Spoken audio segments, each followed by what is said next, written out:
as we look to round out the week with that personal consumption expenditures index data out earlier, I do want to bring in my next guest, joining from Alexandria, Virginia. It's Shelby McFaddin. She's an investment analyst for the Motley Asset Management. Shelby, it's great to have you. And let's start with the news this morning. Of course, that inflation gauge in line with expectations. What does this mean for investors?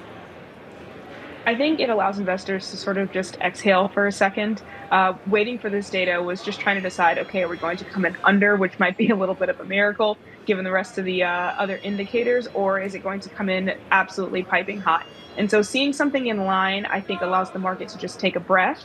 In many ways, we would have loved to see something come in a little bit lower, but just things haven't really been pointing that way. So at least there's something for investors to hold on to say, fine, we might be still in this higher for longer environment. Not even sure if we're going to see a cut in 2025, but at least we have the signs of knowing that we might just hold. Now, we need to see another month. We need to see more data to decide whether or not we might end up having an increase. But there's at least more hope now that I think we can just sort of exist in this steadily higher for longer environment, and investors made that adjustment months ago.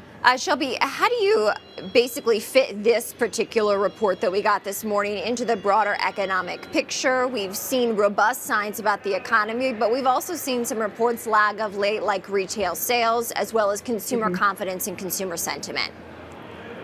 You know, it's interesting because the consumer is such a complex being when we think about it, and knowing that humans, we don't always make the most rational decisions. So when we think about the fact that there are certain consumables that are staples versus discretionary, and we look at where inflation is concentrated, knowing that there is a lot of inflation still in food, knowing that there is a little bit more of a pull back now from services and transitioning back over to goods, seeing that we do have to still consume things, but you're less likely to go ahead and pick up that candle, or you're less likely to go ahead and replace a tool in your shed if it's really not broken.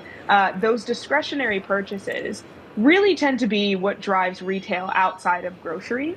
And so when we think about the fact that consumers are saying, let's buy exactly what we need, and then any savings we do have, maybe let's save that for an experience. I think that's why we sort of see that mix up between PCE versus retail sales, and then trying to square that with the broader inflationary environment.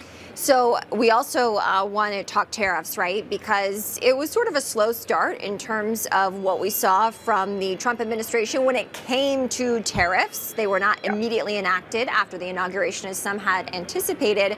But certainly this past week, we have seen that rhetoric ramp up. So double-digit tariffs on nations like Canada, Mexico, and China. How does that change the way that you are adjusting or looking at your portfolio? Well, what it does is it forces us to consider new things when we're doing our modeling primarily. So these sorts of changes don't affect how we're going to pick stocks. We're still going to be bottom-up focused. We're still going to focus on our 4 pillars of quality, but it affects how we allocate and how we might perceive the outlook for any sort of, given name in the portfolio. So when we're thinking about tariffs and we're thinking about this administration, things haven't moved the way that they have in the past. Normally, things get clogged up in one of the houses, and it just takes a while. But right now, things are moving very quickly. And so what that means is we actually have to sort of wait and see. So you receive the information, and then we act.